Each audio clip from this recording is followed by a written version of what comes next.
मुनि बाबा ने जो कहा वो हो गया।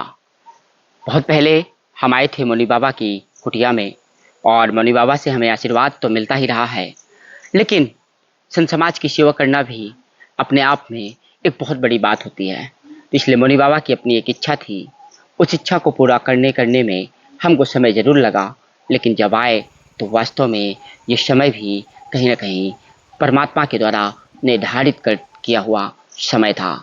हम जब आए तब हम भी बहुत सामर्थ्यवान हो चुके थे, पर्याप्त मौनी बाबा की इच्छा से कहीं ज़्यादा सामर्थ्यवान होकर के ही मौनी बाबा की कुटिया में हमारा पुनः आना हुआ था। कहते हैं कि संत समाज की सेवा करने का अवसर मिलना भी अपने आप में ईश्वर का एक वरदान ही है। और मायावादी समाज सेवा और आध्यात्मिक समाज सेवा में क्या अंतर है, इस बात को गीता में भी लिखा गया है।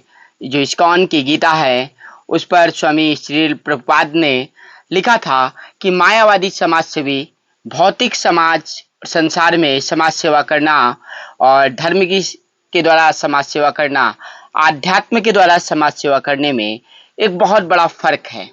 और ये फर्क जीवन की ओर बहुत ही ज़्यादा एक बहुत बड़ा संकेत करता है। तो मुनि बाबा की इच्छा थी कि एक ऐसी मच्छरदानी मिलनी चाहिए जो स्टैंड वाली होती है। ये मच्छरदानी में अभी उन्होंने बहुत लंबा समय व्यतीत किया। एक इच्छा थी, मन में कहा था उन्होंने, तो हमारे भी मन में लंबे समय से चल रहा था, लेकिन कहते हैं कि जब समय आता है तभी कुछ हो पाता है। तो आज वो समय आया है जब मुनि बाबा के भक्त विवेक एक मच्छरदानी प्रदान करने आए हैं बाबा जी को, और ये मच्छरदानी अब मौनी बाबा को आज हम भेंट कर रहे हैं। तो संत समाज की सेवा करना क्यों आवश्यक है?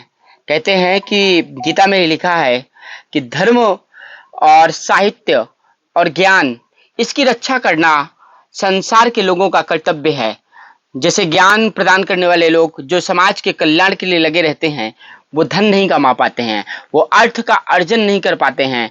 तब जो लोग अर्थ कमाते हैं, जो लोग धन कमाते हैं, उनकी जिम्मेदारी बनती है कि संत समाज की सेवा धर्म के लिए और समाज की रक्षा के लिए करें, ताकि जब जंगल में जो संत समाज रहता है उनको आवश्यकताएं रहती हैं, उन आवश्यकताओं की पूर्ति जब आप ऐसे करते जाएंगे तो उनकी तपस्या के बल से, उनकी तपस्या के प्रभाव से आपके जीवन के कष्ट तो दूर होते ही होते हैं, साथ में इस पूरे संसार में निवास करने वाले हर एक प्राणी के ऊपर संत समाज की कृपा, ब्रह्मांड की शक्तियों की कृपा लगातार बनी रहती है।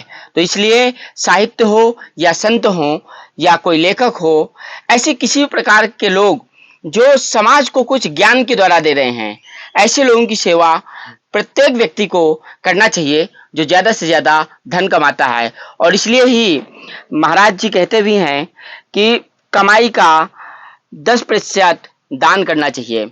और प्रेमानंद महाराज ने कहा था कि धर्म का पैसा ही दान करने में धर्म के काम आता है, अधर्म का पैसा दान करने में कभी भी धर्म के काम नहीं आता है। इसलिए अधर्म की कमाई से भी बचना चाहिए, धर्म की कमाई, पुण्य की कमाई को करना चाहिए।